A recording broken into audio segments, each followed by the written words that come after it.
Երեխաներ, մենք այսօր սովորեցին Գեղամսարյանի ձյուն ոտանավորը։ Ես կուզենամ, որ Գաբրիելան առաջին քառատողը մեզ համար արտասանի, լավ։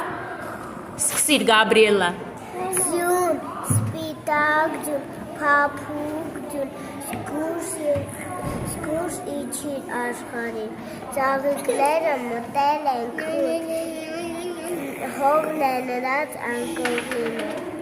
Հանդարտ կամած իշյան պես, ծաղիկները չարտնանան, ծածկի նրանց քնկուշուց հես, գույշ անսաման։ Ձյուն, փափուկ ձյուն, սպիտակ ձյուն, հանգիստ, խաղաղ, իջիր վար, ծաղիկները մտել են թուն, ծաղիկները ցրտահար։ Ապրես։